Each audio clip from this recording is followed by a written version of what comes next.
Just when you thought reality TV couldn't push the envelope any further, get a load of this new show called Kid Nation, set to air on CBS next month. Now, here's the concept. Kids ages 8 to 15 will spend 40 days in a New Mexico ghost town. Their task? To build a new society from scratch and without any adults involved. They can't call their parents, and there'll be no adult supervision.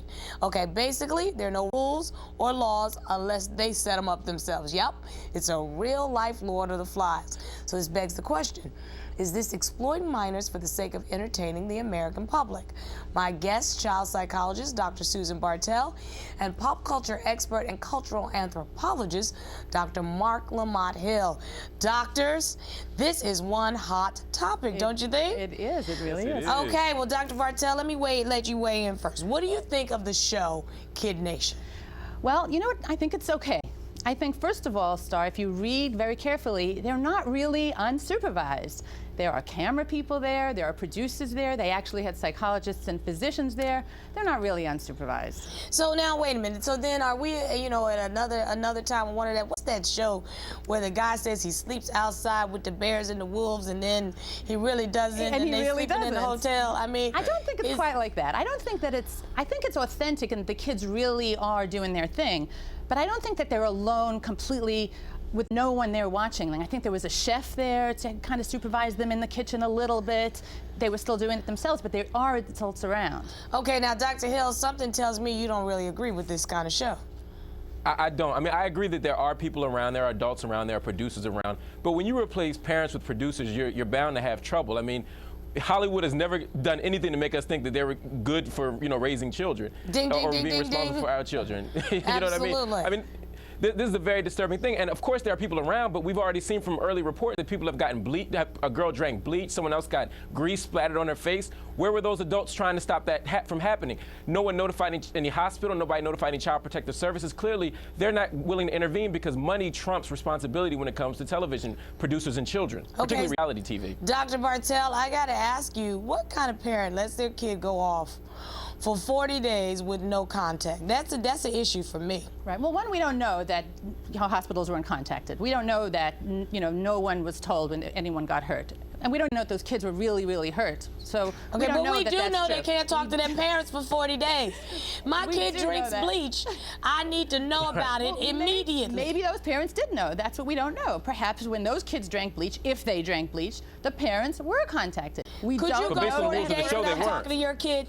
Could I go 40 days without talking to my kid? I'm not sure. It depends on the circumstances. But those parents... What circumstance is there that would allow you to go 40 days without talking to your kid? Those parents decided that they wanted their kids to do this. The kids decided that they wanted to do it. Perhaps these kids were really driven to be in show business, let's say. This was something they really wanted to do. Perhaps the parents wanted to support their kids. I really wanted to go to the party at Rutgers when I was 16 years old, but my mother said there was going to be beer there, and I couldn't go. But remember, that's when a mother steps in and says no. But let's remember that these kids were not unsupervised. They had psychologists, they had physicians, they had as well the whole entire crew that was there. I think we're looking at a very tiny snapshot. Am I being unfair? I think that you're being a little unfair without having the whole picture. A very commercialized view of this. It's very easy to be critical as an outsider. It's very easy to say, oh, this is terrible, this is horrible, without really knowing the full truth. True that. Okay, well, Dr. Hill.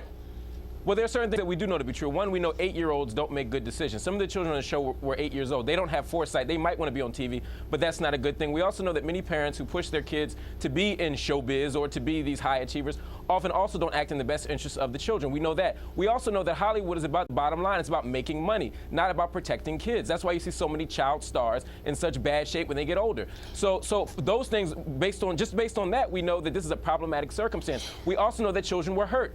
That's a fact as well. So based on everything we have on the table, I see no reason to think that this is a responsible thing to do. I have to tell you, in my heart, what bothers me is at that age, to not have contact with a parent for 40 days and to be replaced by anyone is a problem for me. That's the thing that I find most troubling, that a parent would send their kid off to do this. It's not summer camp. Well, kids do go to summer camp, and they go to boarding school, and but they call their replaced. parents, and if things happen in their lives, there's a parent there to help guide them through the ups and the downs, and that concerns me. I don't want a producer, a chef, a guardian. I don't want them raising my kid. I don't have any kids, and it just concerns me that Hollywood would be the ones who are making those kinds of decisions. That I wouldn't be me if I didn't tell you the truth. You know, most kids who go to summer camp are not allowed to call their parents. My kid ain't going to that camp. Okay? Mine either. All right? That puts a button on that one right there. Put a note down. Do not send our kids to the camp where they can't call their mama.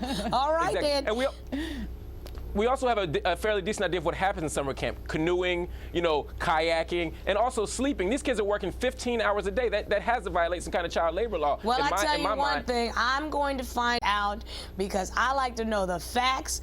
Dr. Bartell says let's find out first. The facts. And we will know because Let's I think everybody's going to be talking about this show. Thank you, Dr. Susan Bartell. Dr. Marc Lamont Hill up next. My pleasure. Actor Isaiah Washington.